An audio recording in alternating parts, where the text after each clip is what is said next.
Is there a motion to accept the minutes of the last meeting or any changes or objections to it? I have to abstain. Okay.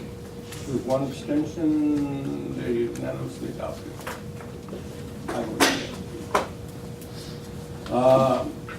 I'll ask Deputy Commissioner Slifka to give us a quarterly presentation.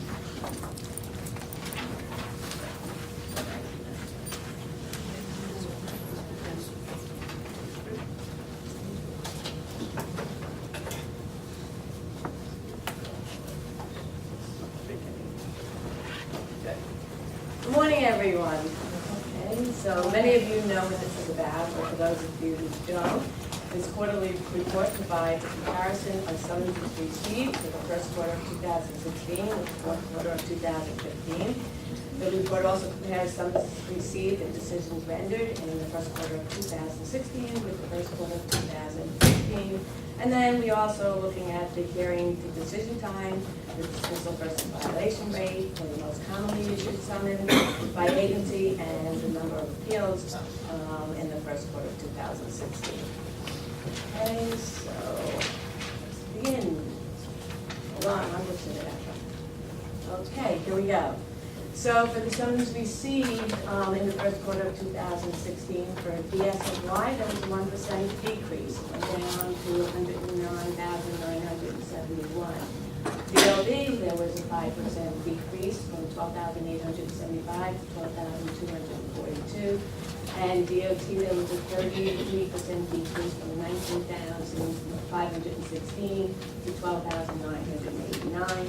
FDNY, there was an increase from 11,314 to 11,502. DEP, a 16% increase from 3,139 to 3,641. And DOH&H was a 12% decrease. Parks, there was a 48% decrease from 2,311 to 1,212. NYPD, there was an increase from 3,954 to 4,261. DeWitt, there was a 25% decrease from 183 to 137. And BIC, there was a 45% decrease from 39 to 21.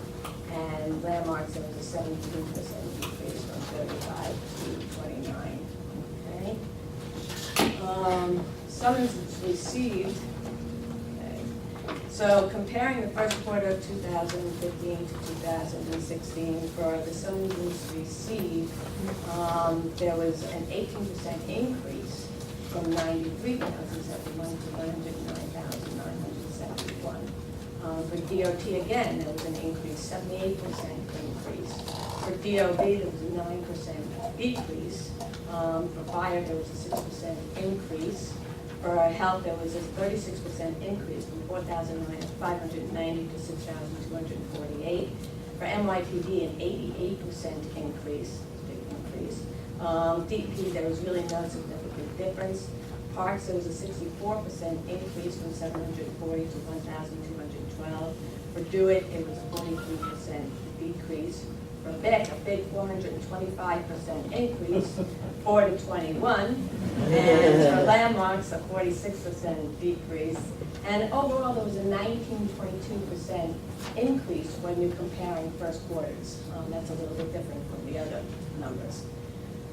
Okay. For total summons heard, there was a 17% decrease for sanitation. There was a 2% increase for DOB. There was an 18% increase for health. There was an 8% increase for fire. For DEP, there was a decrease. For DOT, there was an 86% increase, 2,408 to 4,475. For NYPD, there was a 164% increase from 2,042 to 5,387.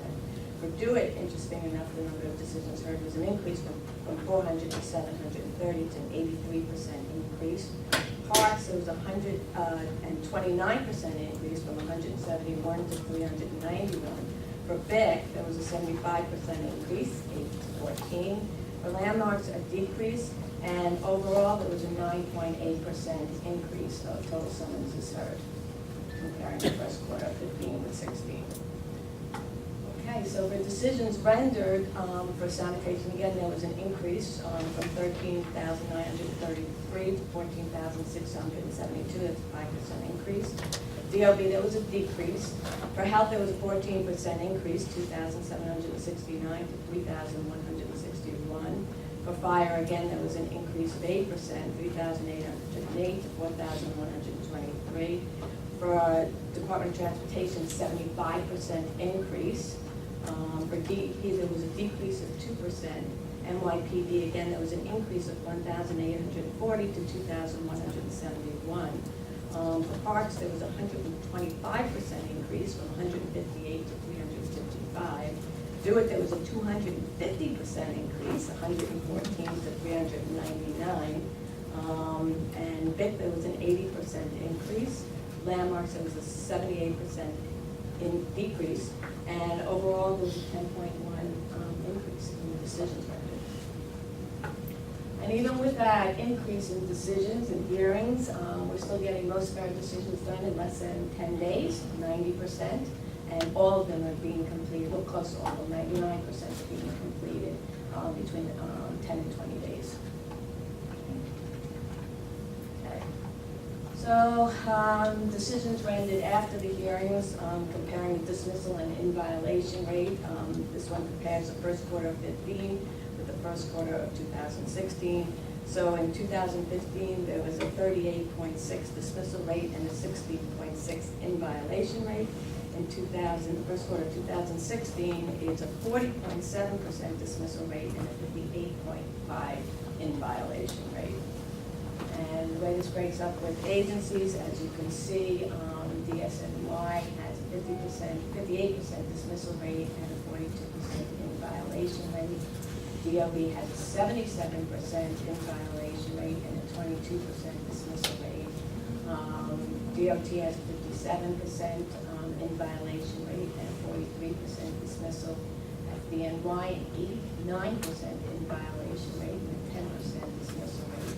DEP, 78% in violation and 11% dismissed. And NYPD has a 54% dismissal rate and 46% in violation rate. DOHMH has a 52% in violation rate, 48% dismissal.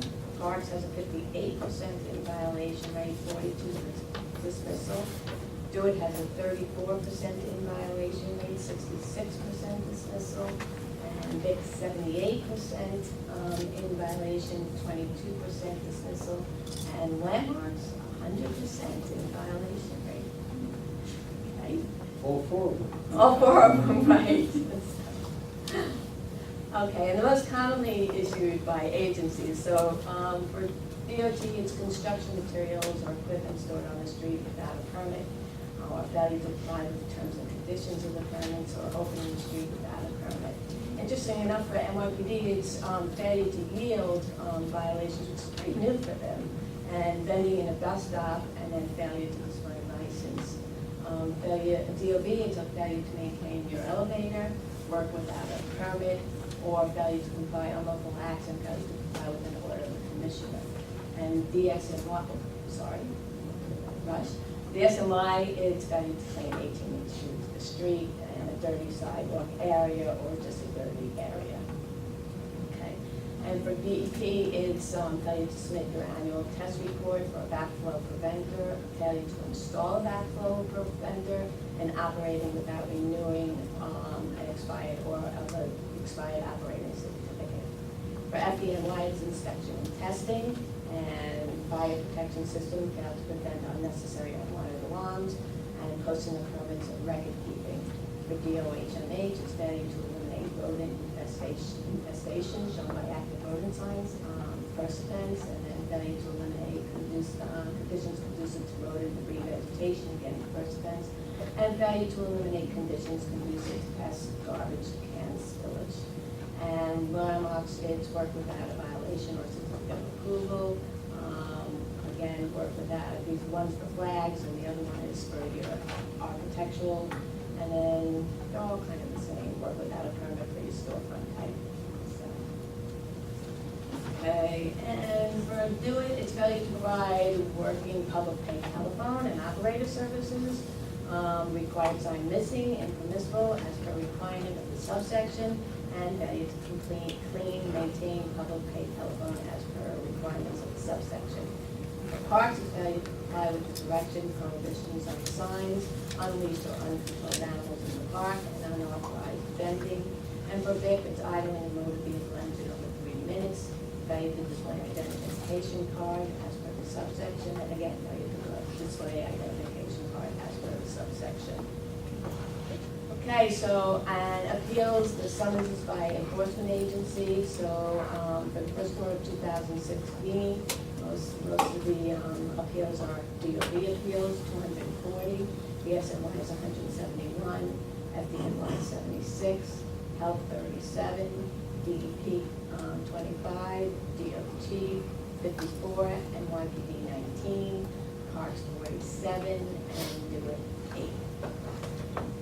Okay, and as far as defaults go, BSNY has a 69% default rate, DOT has a 12.8% default rate, and DOB has a 5.4% default rate.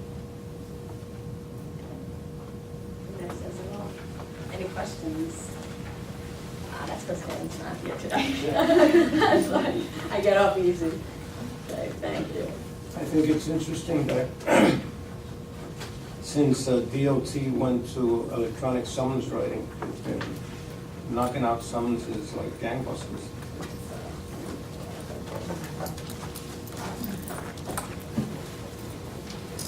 At least compared to what they were doing before.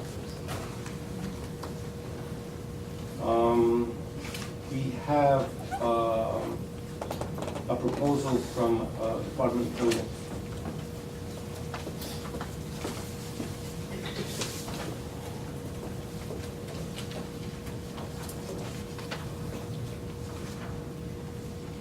Good morning, everybody. My name is Shimona Graham, and I am the Executive Director of the Administrative Enforcement Unit at the Department of Buildings. Today, the Department of Buildings is proposing the addition of 5 additional codes to the DOB's penalty schedule, and also the increase of 2 fines that are included already in the penalty schedule. Back in February, as most of you are aware, there was a deadly crane accident. That accident prompted action of my department to basically review our codes to ensure that infractions related to safety, construction safety in particular, were an effective deterrent in order for the department to decrease the amount of bad actors. As a result, the department also promulgated new rules as it relates to the construction superintendents and when they are required at work sites and what they should do while they are at these job sites. So then, in order to enforce the new rules that are actually going to be in Title I of the rules of the City of New York, the department is asking for 5 codes to help us enforce the new rules. Those codes relate to construction superintendents. 1, for them failing to notify the department if something happens at the work site. 2, for them failing to fully cooperate should the department or any other city agency have an investigation. 3, for them failing to, not the construction superintendent, but for the person in charge of the work site, failing to designate a construction superintendent or failing to make sure that they're at the site as required. And then last but not least, Class 1 and 2 violations for construction superintendents who fail to perform their duties. In addition to those codes, we're also asking to increase 2 of our fines. 1 related to failing to designate a site safety coordinator, which is a bit different from construction superintendents, but we're asking to increase that fine so that it aligns with the fine that we're requesting for construction superintendents, so that the fines are congruent. The second increase that we're asking for is an increase to the fine that relates to the site safety orientation program that's required to be conducted at all sites. We're asking that fine to be increased because, again, our main goal is to promote a zero tolerance for safety-related violations. And that being the case, we really want to ensure that we've made clear that not only do the workers require training, but the work sites need to remain safe.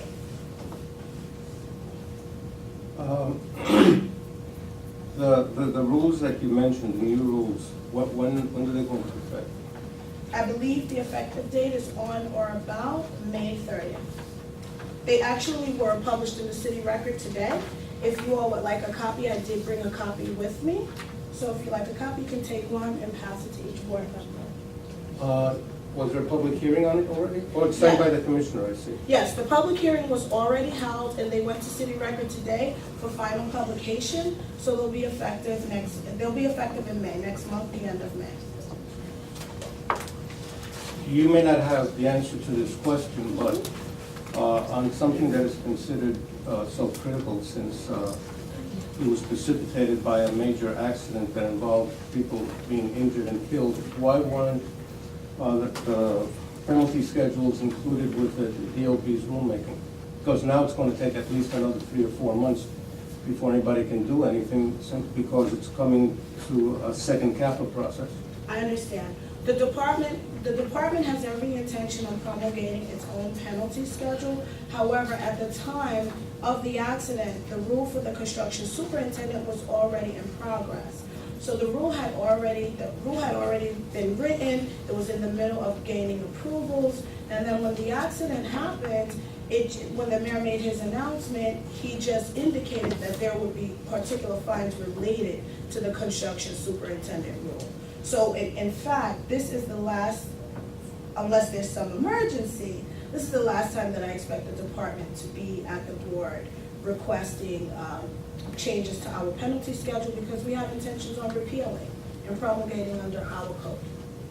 That's encouraging, because it looks like it would be a simple cut and paste thing. You know, Commissioner, to address that, I just want to make clear that I thought the same thing. And that in review of the code, which is why I'm here today, opposed to repealing the entire penalty schedule, I found that it would be best that we went line by line to ensure that we don't take anything that maybe could have been a bit cleaner and just simply move it over and wind up having to clean it anyway. So the department chose to come today, finish this out, because again, it was precipitated by an accident, and it is under the instruction of the mayor. It was announced to the public, so we chose to get this done today to leave here and begin working on the penalty schedule. Well, since we're considering the penalty structure, I find it curious that particularly on the violations that relate to complying with the code, such as having construction superintendent present at the site as required, and failure to perform duties per rule and so forth. Why isn't there another column essentially saying their permit is suspended until compliance, since this is a life and death safety issue? That I would love to give you an answer to. However, that is absolutely a policy decision that I would not be at liberty to discuss or give you an answer to. But I will, however, bring that back to my agency and make sure that they understand you're interested in knowing the answer to that, and surely get back to you or the board if necessary. Well, we might just insert it ourselves. Excuse me? This board may insert that. I understand. Yeah. I understand. And before we publish them, or after we publish them, depending on how testimony goes and what we see, maybe we should insert that, because frankly, we're talking about essentially operations that are multi-million-dollar or billion-dollar operations, or billion-dollar corporations to whom maybe a $25,000 fine is lunch money, and they can cavalierly ignore some of these safety requirements, but if we suspend their permit, that might grab their attention, Well, and then they'll comply. I mean, which after all is the object of the exercise. The object of the exercise isn't collecting $25,000. The object of the exercise is getting them to operate safely and not kill people who are walking down the street when a gargantuan crane falls on their head. I absolutely agree, and but what I should note and make sure, and I wish I had the building code in front of me or our rule books, but I should know that I do believe we have a section, can't quote me, but I do believe that we do in fact have a section that allows for us to revoke permits or not give licenses should a contractor or should a person who's licensed by the department fail to comply with our rules. if I am correct, I do believe we have that provision. However, it is not attached to any particular infraction or violation, meaning we don't have it associated with the infractions, where if you don't do this, then we may revoke your privileges. The way it's actually outlined is that if you don't comply with certain rules or for a certain amount of time, or you incur a certain amount of fines, or have a certain amount of violations, we are able to review, but that would require notice, and it would also require some back and forth between us and the person we're trying to revoke the license. Well, I'm not talking about revoking. I'm talking Well, about, revoking, stopping the privileges. well, maybe you should take a look at some other agency rules where safety violations are involved. For example,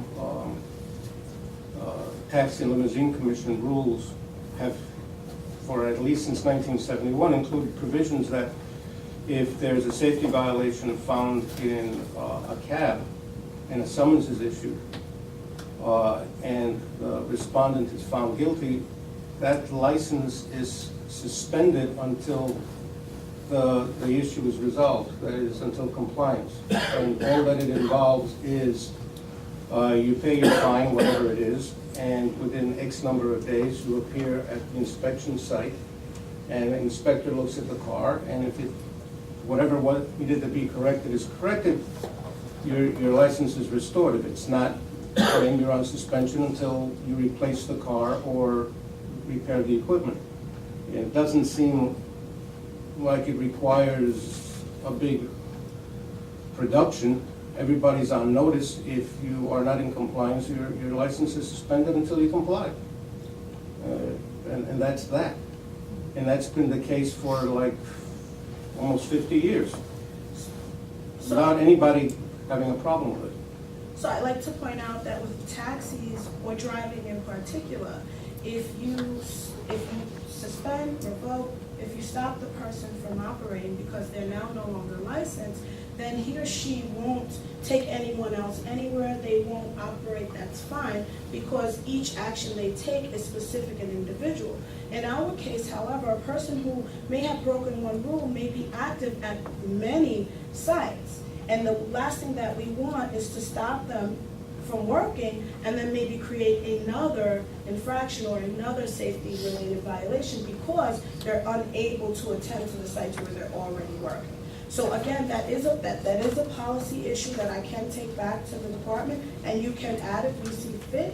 However, I just want to point out that the Department of Buildings and the work that we do is a tad bit different, because stopping at one site is very different than stopping across the board, because a person... I didn't say stopping across the board. I You said mean just for that site? where the violation is. That, Okay. I mean, that's where the danger is. I mean, if you have a dangerous train at Worth and West Broadway, that doesn't mean you have a dangerous train in Brooklyn somewhere. But if that train is dangerous and you haven't complied with taking care of whatever you have to take care of at that site, it seems to me you should be stopped from continuing to operate until you take care of what you have to take care of to make it safe. Okay, so that's a bit different, because the department does have stop work orders which actually handle that concern. The stop work orders, that is the function of a stop work order. If the department finds that there is a very dangerous condition, then the inspector, without any of these rules, the inspector would stop the work at that site immediately, and the work would not be able to resume until not only the corrections have been made, but until the department actually comes out and confirms that those corrections have been made. So that's inherent in our operational processes. Stopping work at a particular site when there is an infraction that is dangerous. Is not having a safety supervisor on site, for example, considered something that would result in a stop work order until they bring somebody on site to do it?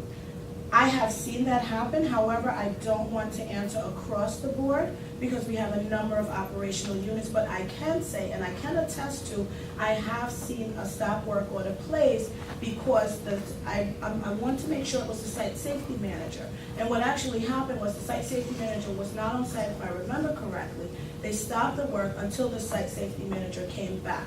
So when the site safety manager did come back, the inspector did actually install and remove a stop work order in the same day, because it happened that the person was at lunch. That's encouraging. Anyone? Yeah. Yeah, I am gonna vote for this, Shamanda, but I'm always curious. A terrible accident happens and then we get these kind of rules. Was any study done to say that this kind of rule or these kind of fines would be sufficient to avoid the kind of negligence that created the original accident? Or is it just a knee-jerk reaction? Something has to be done because that's what the press wants, and that's actually what the public wants too. They want to see some action. What kind of? That's exactly my concern. That's And what yeah, I'm talking I about. agree with you. The $25,000 may not be the kind of deterrent or the kind of incentive for them to make sure that They do what they have to do. It will be a safe site. I understand. So for, What kind of for work this- goes into this? So for this in particular, because I am new to the department, I Yeah, can't but speak. you're good, I can't, so I keep can't, going. I can't, oh, I'm going to, believe me, I'm going to. I can't speak for what may have taken place that is unbeknownst to me. Right. However, what I can speak for is what went into this, because believe me, my blood and sweat and tears are here. Good. So one of the main things that did happen is we did review our statistics. Those statistics were not only in the press release, they were provided to the public, and they were part of the decision to make the fines what they were. And as far as a full-blown study, I am not aware that a study was conducted. And in fact, just from experience, not necessarily with the Department of Buildings, raising a fine is usually the first approach to see what happens, and then you go back to your operation and you see how that impacts the industry and how much compliance you get, and then you work around your operational strategies to ensure that you get compliance whichever way, because of the fine or because of how you react as far as, like you said, stopping work at certain sites. So raising fines is a factor, and it does help with deterrence. However, I would, and again, me, not say that that is the only factor. If there was a study done, I cannot honestly answer that, but if there's not, maybe we might have one. No, I don't know. Okay, thank you. Excuse me. Any other questions? Is there a motion to publish the proposal? It's unanimous with, I assume, one abstention. Absolutely. Thank you very much. Thank you. And very timely that, I think. We have a proposal essentially from the Parks Department, which is asking us to revoke the existing rules here because they are in the process of adopting the penalty schedule, incorporating them into their own rule-making process. And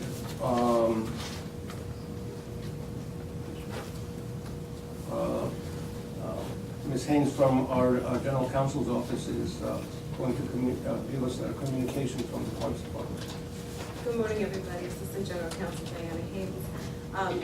Parks has asked the ECB to propose a rule to repeal the Department of Parks and Recreation penalty schedule, which is currently housed in ECB's rules. We will simultaneously be repealing this rule as Parks is enacting its own penalty schedule within its chapter, I believe it's chapter 56 of the rules of the city of Houston. And by the way, we've already passed a rule that instructs the hearing officers to apply that penalty structure. It's in process. Well, we've had a resolution to that effect, that's for sure. Is there a motion? I have a discussion question. Yes, I'm sorry. I posed this the last time it came up, and I posed it this time as well. First of all, did Parks ask us, or did we ask Parks? There's nobody here from the Parks. Yes, Is there is. there? Yeah, Mike? Is this Parks generated, or was this ECB generated? It's both. The city wants to do it, so it's OAT, it's ECB, and Parks together. We agree with the move, bring it under our rules. We think it's better for the public. They can look in one place, they see our rules, there are penalties. It makes sense, and we're able to adjust it through CAPA. Could you identify yourself for the record? Oh, sure. It's Mike Dockett, Assistant Commissioner of Parks. Thank you. I have a side question then. If the whole purpose of this is to make it easier for the public to find it, why doesn't somebody just cut and paste our rules and put them in the park's website, which is easy as pop? Right. Well, we do have your rules, linked to them from our website, so that's there. So- The other part is for us to change the penalties in the future. It's easier for us to go through the CAPA process for that. Okay, but easier is not always better. And I think Commissioner's previous comments indicate the value of a board that's not the Parks Department or an individual agency that's making its own rule, having some oversight on it. And his suggestion just previously that we should insert, for instance, a stop work order in that previous section and things like that, do come up at this board, and we do modify the rules that are sometimes presented to us. It doesn't happen often, but I think it's useful. I also have no confidence in the CAPA process, since I know most people don't ever even show up, and this is probably the only time that some independent citizens have some input in this process, even though there's only 3 of us here, or 4 of us, if I just don't think that this is, well, I don't see what the role of the Environmental Control Board, this board is, if every agency is going to just make its own rules behind closed doors and rely on just the CAPA process.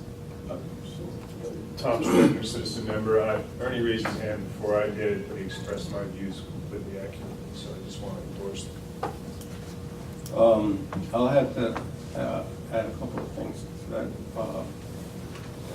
the CAPA process at the agency level is no more behind closed doors than us. People, the public, has an opportunity to appear and either appear or submit written comments on any agency's proposed rulemaking.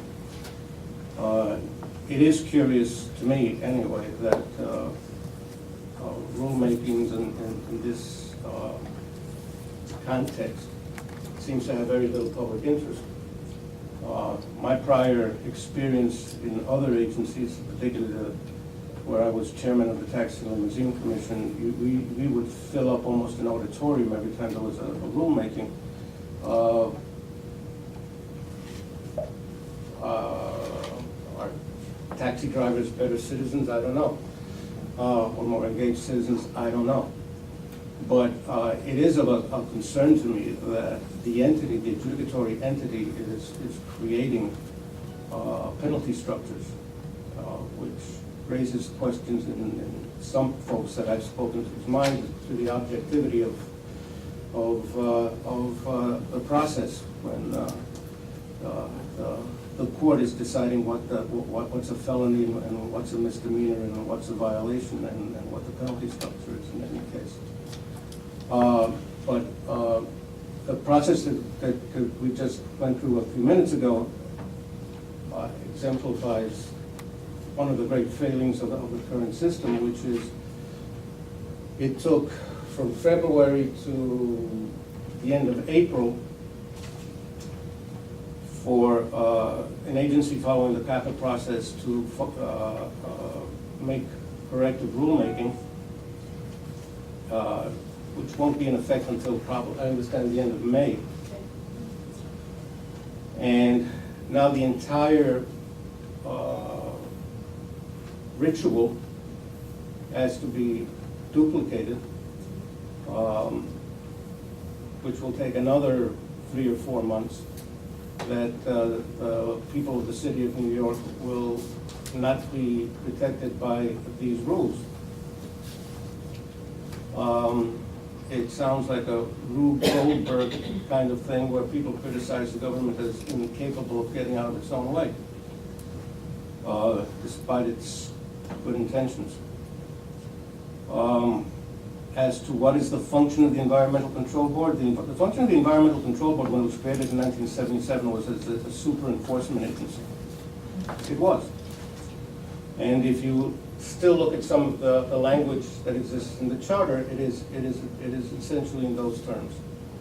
And the Environmental Control Board never mind did the rules for penalties, it did the rules for the sanitation department, it did the rules for environmental protection, it did the rules for a host of other related environmental / quality of life agencies. And as time has progressed over the last 45 years or so, sanitation department does its own rules now, and it's its own agency. DEP is its own agency, does its own rules and so forth. And the only thing that remains of the Environmental Control Board is the adjudicatory function. It doesn't set policy for anything else. Essentially, the agencies do that themselves. It's a bit anachronistic in that sense. And at this point, when I inquired why we did this process initially back last year, almost a year ago, I was told it's because that's the way it was in the charter and in state law. And then when I asked to see where does it say that in state law or the charter or the ad code, after research,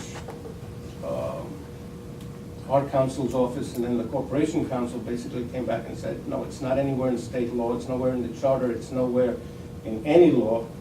It's essentially lore, not law. And it, for some reason, never got around being put together with the agencies when they did their own rulemaking. It's a legacy item, which in my mind raises questions whether we even have the authority to do it in the first place, except that we've been doing it for 42 years, which is of some concern to some folks in some agencies in the city of New York. Considering the rules are really not our rules, they are DOB's rules or Parks rules or somebody else's rules, and we're somehow coming out of left field with no legal basis to do this.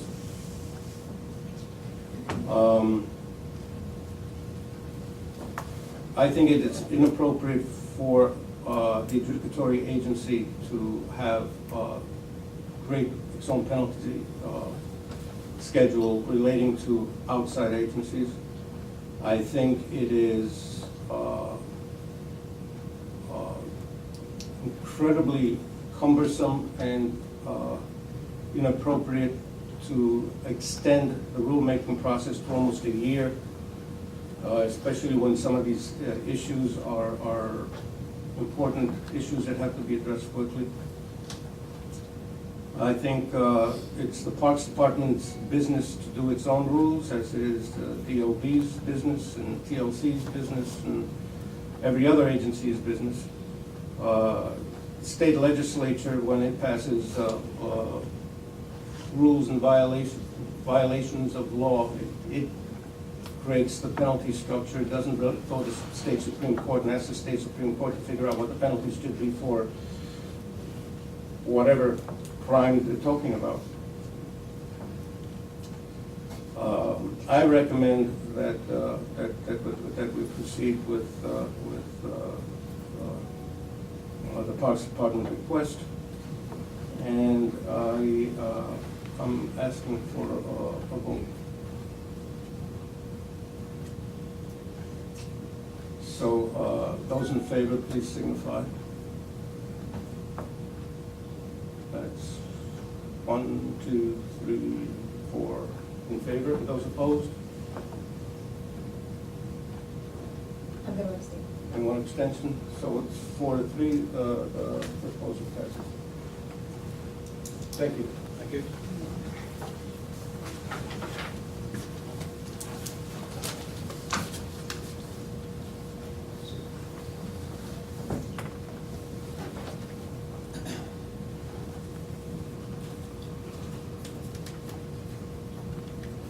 and the Department of Environmental Protection, speak at a level. And congratulations on completing your disposal. You noticed that, yes, thank you. Russell Pecuni is with the Department of Environmental Protection. This month, DEP is requesting one order to cease and desist be approved under the noise code. This is for Open Kitchen at 123 William Street. People who work at 66 John Street might be familiar. It's right up the block.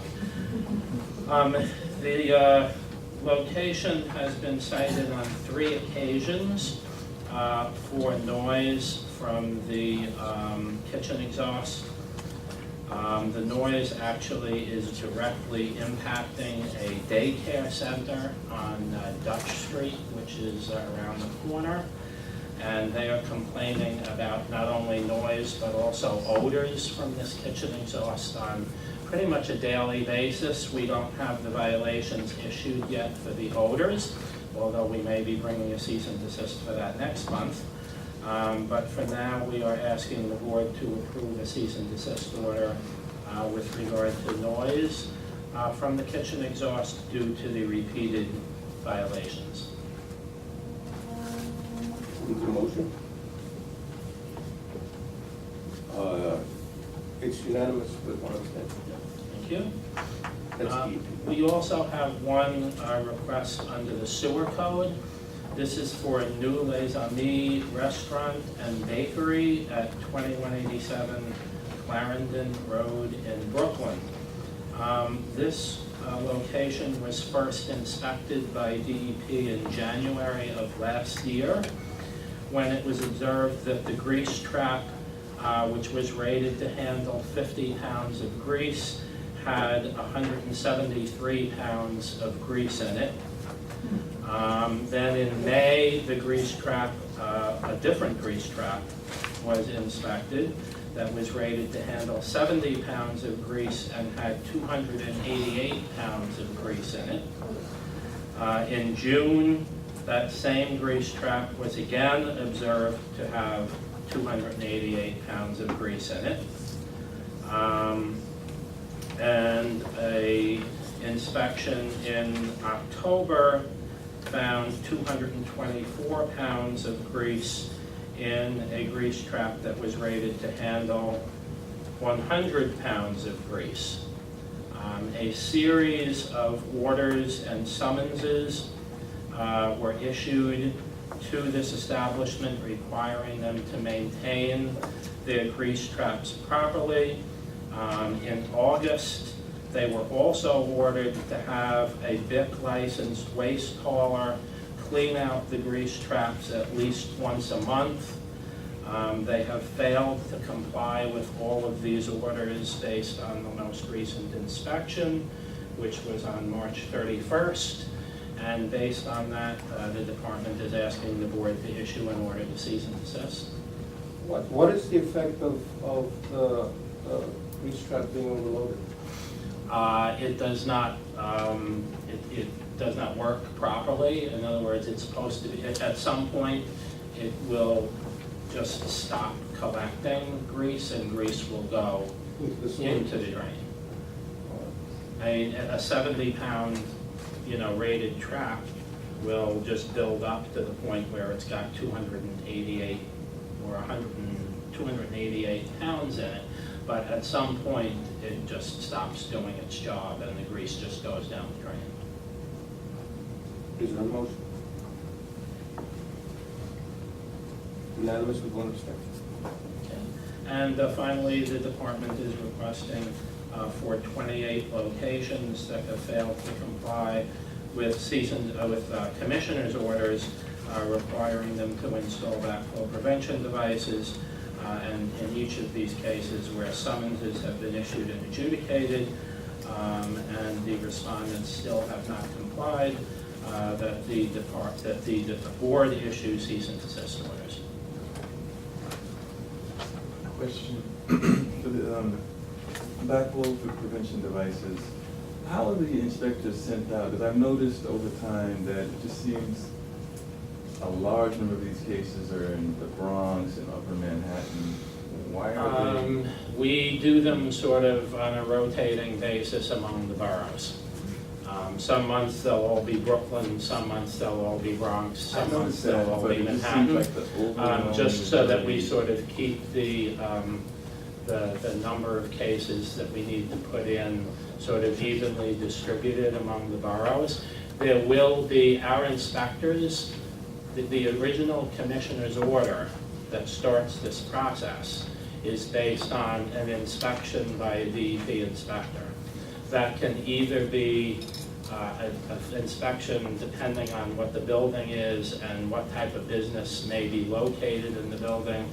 That can be a drive-by inspection that just sees that there's a laundromat there.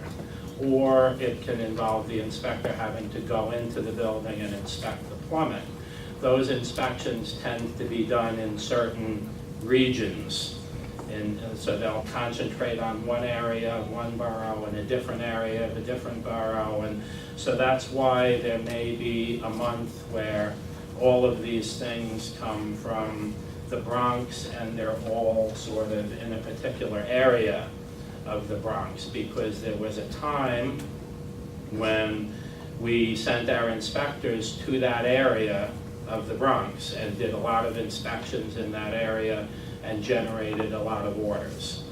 But in terms of which 28 we pick to bring to the board each month, Tevin Grant of my staff, who does these requests, basically rotates it among the 4 boroughs. Staten Island has very few of these, but he rotates it among the 4 boroughs to just kind of keep it evenly distributed.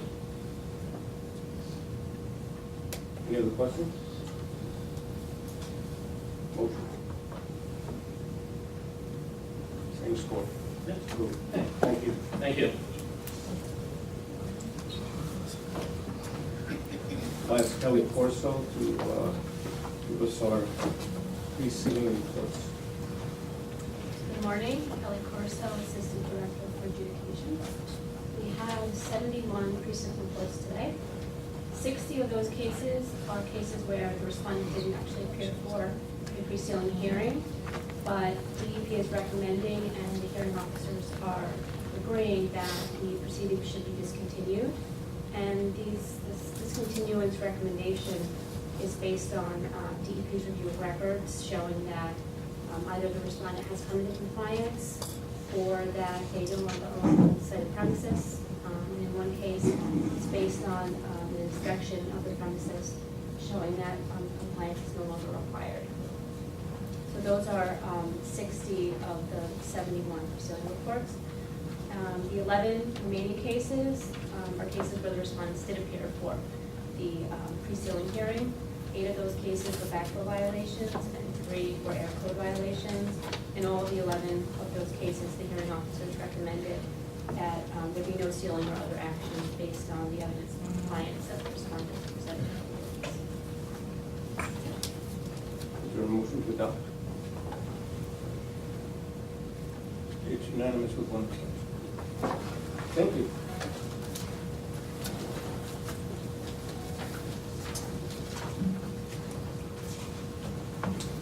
And is there a motion to go into executive session so we can listen to all kinds of fun stuff? And I think it's unanimous. Wait a second.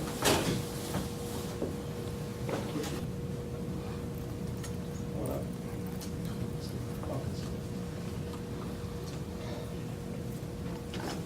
Thank you. Having returned from executive session, is there a motion from the appeals decisions from April 7, 2016 and April 21? And it's unanimous. Is there a motion to adjourn? We are adjourned. If anybody has their